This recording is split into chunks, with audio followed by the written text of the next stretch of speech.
जय जय श्री महाकाल। स्वागत है हमारे YouTube चैनल में। तो चैनल को सब्सक्राइब कर लीजिए, बगल में बेल आइकॉन है वह भी दबा लीजिए ताकि हमारी कोई भी वीडियो हो आप उसे देख सकते हैं। और एक हमारा लक्ष्य है 11,000 सब्सक्राइबर पूर्ण हो, तो इसी कामना के साथ आप लोग सहयोग करिए और 11,000 सब्सक्राइबर होने में आप लोग सहायक बने। इसी कामना के साथ हम आगे बढ़ते हैं। और एक ऐसी क्रिया जो माँ रक्तकाली की क्रिया है, इस क्रिया के माध्यम से ऐसा कोई भी कार्य नहीं जिसका आप कार्य नहीं हो सकता है। जिस उद्देश्य से, जिस कामना से यह क्रिया किया जाए वो कार्य संपूर्ण होते ही होते हैं। जिस कामना को, चाहे आपको धन, ऐश्वर्य, मान सम्मान, सुख शांति समृद्धि के लिए आप करना चाहते हो, तो इसके माध्यम से कर सकते हैं, माँ रक्तकाली के माध्यम से। तो चाहे खास करके शत्रु मर्दन के लिए, शत्रुओं को विध्वंस करने के लिए, शत्रुओं का नाश करने के लिए ये रक्तकाली क्रिया, माँ रक्तकाली की क्रिया बहुत ही अद्भुत माना जाता है। ठीक है, तो उसी की क्रिया आज हम आप सभी को बता रहे हैं। एक आपको माँ महाकाली के, रक्तकाली के चित्र स्थापित करने हैं। वहाँ पे 5 नींबू की माला आपको भेंट करनी है माँ महाकाली को। जो सामग्री हम बता रहे हैं वो सब सामग्री आपको चाहिए। और इनकी क्रिया रात्रि 11 बजे के बाद, 10:30 बजे के बाद ही आप इस क्रिया को करिएगा। तो अपने सामने एक रक्तकाली का चित्र स्थापित करने हैं। एक मेज़ के ऊपर या कोई ऊंचे स्थान पर माता के फोटो को स्थापित करने हैं। माता के समक्ष लौंग, जायफल के भोग लगाने हैं और 5 नींबुओं की माला उन्हें भेंट करनी है, जिसमें लौंग लगे हो, 5-5 लौंग लगे हो उस नींबू के अंदर। और ये सब करने के बाद आपको हवन करने हैं बलि के स्वरूप में। और माँ रक्तकाली के समक्ष शराब का भी एक कटोरा प्याला लेना है। वह कटोरा आपको नारियल से बने हुए मुंड में डालने हैं, रखने हैं। अगर मुंड ना हो तो दीपक, कोई भी प्लेट चलेगा, स्टील के प्लेट, कटोरी वगैरह हो तो उसमें डाल सकते हैं। और आगे क्या करना है कि बकरे की खून की आवश्यकता है। छोटी सी एक कटोरी लेने हैं और उस खून में आपको अपना रक्त मिलाना है। कहाँ कहाँ से आपको अपना रक्त निकालने हैं?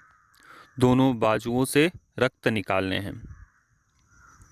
अपनी अनामिका उंगली के रक्त एक एक बूंद निकालने हैं, चाहे अपने बाजू से हो, चाहे दाहिने चाहे बाएं। और अपनी अनामिका उंगली का रक्त निकालने हैं, एक बूंद मात्र, और उस बकरे के ब्लड के साथ रक्त मिलाना है। ठीक है। और माँ महाकाली का जब आप हवन करेंगे तो वह खून उस हवन के अंदर डाल देने हैं।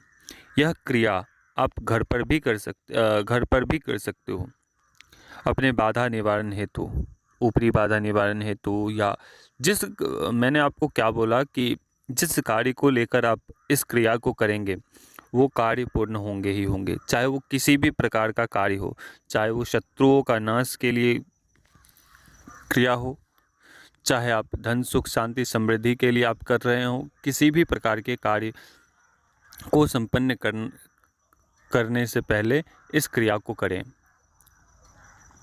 ठीक है। अब मान के चलिए विशेष कहीं आपका फाइल वगैरह अटका हुआ है, धन कहीं से आने वाला है, लेकिन किसी व्यक्ति विशेष के कारण से आपका कार्य रुका है, तो इस क्रिया को एक बार आजमा के देखो। आपका शत्रु चारों तरफ से आपको परेशान कर रखा है, ना को दम कर दिया है, आपकी हर एक जगह बेइज्जती करता है,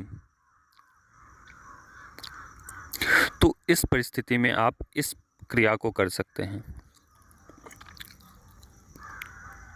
आपका व्यापार स्थल नहीं चल रहा है, उसके लिए आप कर सकते हैं यह क्रिया। घर में नाना प्रकार के उपद्रव हैं, बीमार सभी लोग हैं, घर में अनावश्यक लड़ाई झगड़ा उत्पन्न होते हैं छोटी छोटी बातों को लेकर, तो उस परिस्थिति में इस रक्तकाली क्रिया का उपयोग कर सकते हैं, प्रयोग कर सकते हैं। ठीक है। तो इनके हवन किस प्रकार से हो? सामान्यतः जो सामग्री है वो तो लेना ही लेना है घृत के साथ। उसके पश्चात ये जो बकरे के खून और तीनों जगह से जो आपने रक्त निकाले हैं उसके साथ आपको हवन करने हैं। जब आप नींबू काटेंगे तो उसमें जब आप बलि की प्रक्रिया होगी तो बलि में आपको नींबू देने हैं, उसके अलग मंत्र होंगे। जब आप नींबू काटेंगे तो उसका मंत्र अलग होगा। हवन करने से पहले जो आप मंत्र जप करेंगे, ठीक है, मंत्र आपको 1000 बार आपको जपने हैं, 1001 बार। ठीक है, मात्र और मात्र 1001 बार मंत्र जप करने हैं और उसके बाद आपको हवन करने हैं। और हवन करने के पश्चात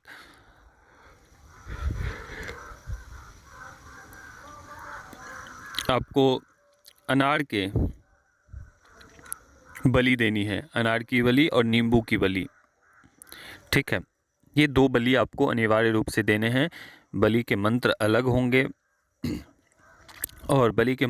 होंगे और उसमें आपको नींबू अपने अनामिका रक्त के 1 बूंद आपको डालने हैं और कटे हुए भाग को दोनों एक दूसरे से मिलाकर और उस हवन में उस मंत्र जो मंत्र से आप माँ रक्तकाली को आवाहन कर रहे थे, रक्तकाली को आहुतियाँ दे रहे थे, उसी मंत्र से आपको वह नींबू की बलि आहूत करनी है। लास्ट में जब आपके हवन पूर्ण हो जाए उस समय आपको एक नारियल लेने हैं। नारियल में आपको एक मिठाई रखनी है, अनार के कुछ दाने रखने हैं, एक पान के पत्ते लेने हैं, एक सुपारी लेनी है और पूर्णाहुति करनी है। पूर्णाहुति के मंत्र आपको नेट पे कहीं भी मिल जाएंगे। ठीक है, और उस मंत्र से पूर्णाहुति देनी है। देने के पश्चात आपको अपना तिलक निकालने हैं, तिलक लगाने हैं और वह सभी सामग्री लौंग जो सामग्री नींबू वगैरह है वो रहने देना है। बाकी जो हवन की जो भी आहुतियाँ भस्म बचेंगे वो जल में प्रवाहित कर देनी है और फिर हमें बताना कि इसके प्रभाव क्या रहे। सबसे प्रचंड और सबसे तीक्ष्ण ये क्रिया है और अनेक प्रकार के व्याधियों से मुक्त करते हैं। अनेक प्रकार के व्याधियाँ, चाहे वो किसी भी प्रकार का व्याधि हो। ठीक है, तो चलिए अभी तक के लिए अनुमति दीजिए। जय श्री महाकाल, जय महाकाली, जय भैरव। सभी लोग खुश रहे, माँ महाकाली की कृपा आप सभी के ऊपर बरसे और इसी कामना के साथ अनुमति चाहते हैं जो नए साधक हैं वो सभी लोग सब्सक्राइब कर लीजिए। तो जय श्री महाकाल, सभी को हर हर महादेव।